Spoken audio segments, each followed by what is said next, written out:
Carlos, tenho 16 anos, nasci numa cidade chamada Rio Verde, no estado de Goiás, e eu nasci numa família de baixa renda, classe média baixa. Minha vida nunca foi fácil, sempre foi um pouquinho mais divertido, eu digo, do que das outras pessoas.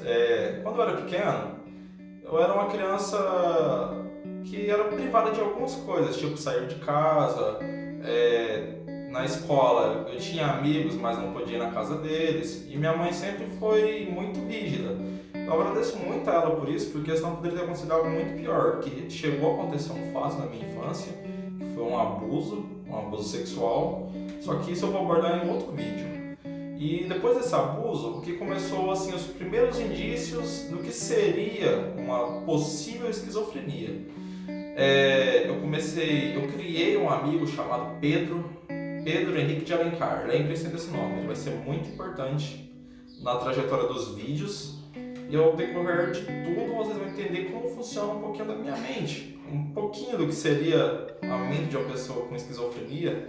E vocês vão ver que eu posso ser um pouco diferente na questão de o modo de pensar, o modo de ver o mundo, tudo isso. E eu vejo isso não como um obstáculo, e sim como que se pode dizer, um modo mais alternativo de viver a vida do modo que ela é. A realidade é uma para todos, mas você pode mudar sua realidade dentro da sua mente. Isso é o que acontece com uma pessoa que tem esquizofrenia. Fui diagnosticado com esquizofrenia em 2019, tive várias crises na minha infância, só que minha mãe e meu pai sempre foram pessoas de religião católica, e eles acharam que na época poderia se tratar de algum tipo de possessão demoníaca ou algo relacionado à espiritualidade. A partir desse abuso que eu sofri, eu comecei a ter visões e eu comecei a conversar com o Pedro que me acompanha até hoje, que está até gravando um vídeo comigo, mas vocês não conseguem ver ele. E eu não brinco com isso, sabe? Eu levo a sério isso. E eu criei histórias, criei visões do que seria o futuro. E por incrível que pareça, uma dessas visões eu estaria em um hospital amarrado. Isso foi uma visão que eu tive quando eu tinha uns 9 a 10 anos. Já conversava com pessoas que não existiam, tinha delírios constantemente. E isso aí foi o pontapé inicial para o meu diagnóstico. Quando eu fui abusado, eu passei por um psicólogo, um psiquiatra chamado Dr. José Vitor, que fez a ressonância da minha mente, da minha cabeça, na verdade. Viu que não tinha um grão sequer de areia na minha mente, no meu cérebro, estava tudo normal. E foi aí que vieram os primeiros indícios que seria ou um espectro autista ou esquizofrenia. Minha mãe não quis acreditar na época que eu tinha tal problema, porque eles vieram de uma geração passada que tinha muito preconceito, ou então era muito leigo nessa questão, e não decidiram me tirar do acompanhamento psicológico, tanto do psiquiatra. Então eu fiquei até meus 10 anos de idade sem psicólogo, sem psiquiatra, sem medicação. Eu agradeço aos meus pais por terem feito isso comigo, porque se não fosse por eles, eu não estaria onde eu estou hoje, eu não teria coragem nem sequer de ligar a minha câmera e falar um pouco sobre esquizofrenia, porque eu até hoje tenho um pouco de vergonha de falar que eu tenho esquizofrenia, mas eu estou aceitando isso com o tempo, porque é algo crônico que eu vou levar para a vida inteira.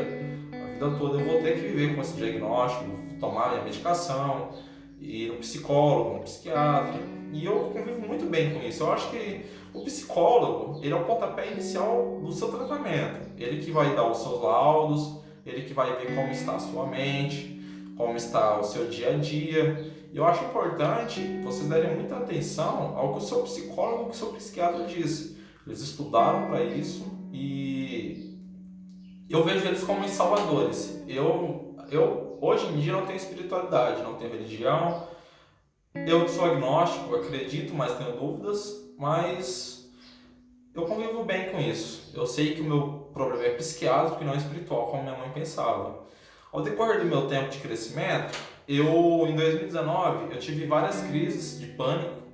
eu quebrava tudo dentro de casa, era um alvoroço quando eu estava em crise, todo mundo tinha medo de mim, meus amigos se afastaram de mim, perdi amizades, perdi laços amorosos com parentes próximos. E isso foi mexendo com a minha mente, foi me tornando uma pessoa mais fechada, uma pessoa que pensa mais antes de falar. E isso foi me deixando um pouco, como eu dizia, frio, um pouco frio. E isso me incomodou durante muito tempo, porque eu me sentia muito sozinho, não tinha amigos. Até que eu conheci uma pessoa muito legal. O nome dele é Felipe, ele é meu melhor amigo hoje em dia. E ele me ajudou, sabe? Ele viu meu pior lado em crise e não teve medo, continuou sendo meu amigo. E eu tenho muito a agradecer ao Felipe, que ele me ajuda, ele conversa comigo, ele é uma pessoa real. Eu vou estar deixando uma foto minha com o Felipe para vocês verem aí.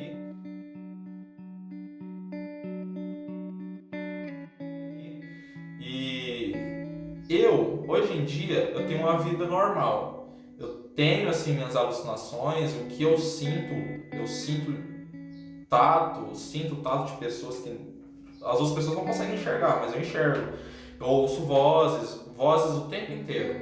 Ou é um sussurro, ou ela fica psiu, psiu, ou então sussurra Jean, Jean, ou então eu tenho ainda um pouco de trauma do meu abuso, por causa que eu lembro de tudo. E isso, quando eu estou dormindo, isso piora, sabe? E eu tenho um sono bem conturbado toda noite, apesar da medicação me derrubar por completo, eu ainda consigo acordar durante a noite. A medicação ela dura em torno de 6 horas o efeito dela, ou seja, eu durmo 6 horas bem, e a partir das 6 horas de sono que a medicação começa a sair do corpo, ela começa a passar o efeito. Aí eu começo a acordar, tenho perturbações no sono, tenho paralisia do sono constantemente, toda noite eu tenho paralisia do sono. E isso foi trabalhando na minha mente, sabe? Hoje em dia eu tenho amigos como o Pedro. Antes de mim começar a tomar medicação, eu tinha o Bernardo, eu tinha o Fernando, eu tinha a Maria. E eu vou contar um pouco mais sobre a Maria, que é um caso muito específico, em um outro vídeo. E o meu diagnóstico hoje em dia é como esquizofrenia simples: depressão, transtorno de ansiedade, conhecido como TAG, transtorno opositor desafiador, que é conhecido como TOD, bipolaridade e transtorno de personalidade dupla. E eu não entendo muito bem sobre esses outros transtornos, entendo mais sobre a esquizofrenia, depressão e ansiedade. E eu vou trazendo conteúdo, assim, como é meu dia a dia, como é meu convívio com minha família. Vou estar trazendo o meu convívio com a minha irmã, que eu moro com meus pais e minha irmã. E eu não estudo no momento, não estou estudando. Parei em 2019, foi quando eu comecei a ter as crises e não conseguia ficar dentro de sala. E tudo isso foi moldando a pessoa que eu sou hoje, sabe? Ainda tem muito que passar pela vida, já tentei suicídio 6 vezes. E tudo isso por conta de vozes. Na época eu não conseguia controlar minhas vozes. Elas falavam, nossa, se joga na frente do carro, ou, nossa, corta os pulsos. Eu tinha esse problema com as vozes e eu até 2 semanas atrás eu tentei suicídio novamente. Tomei vários tipos de remédios, fui parar no hospital, fiquei na sala vermelha e eu ia ser internado, só que minha mãe, ela não deixou eu ser internado, por causa que sempre que eu ficava internado, eu piorava, eu ficava tomando injeção e isso piorava o meu quadro. Eles decidiram me internar em casa. No caso agora eu estou de repouso domiciliar, posso sair, mas com acompanhamento e vivo a vida normal, só que estou me recuperando dessa tentativa de suicídio. Bom, então, eu vou começar a finalizar já o vídeo para não ficar tão grande. E eu sou feliz com a esquizofrenia. Eu não sou uma pessoa triste, não sou uma pessoa alegre, também não sou uma pessoa mal, nem boa. Eu sou apenas uma pessoa. Eu não consigo me rotular, sabe? Não sei se eu estou triste, não sei se eu estou mal. Pode parecer um pouco confuso para vocês, mas para mim é algo comum.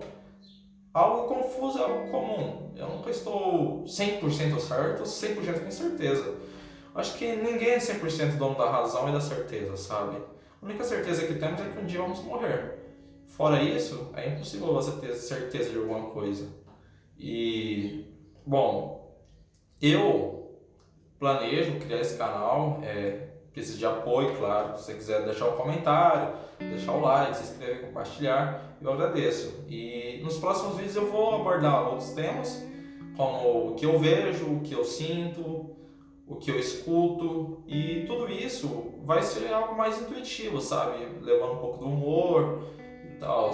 E é isso, galera. Muito obrigado se você assistiu até aqui. Deixa o like, se inscreve aí embaixo, ativa o sininho. E é isso, galera. Falou. Muito obrigado.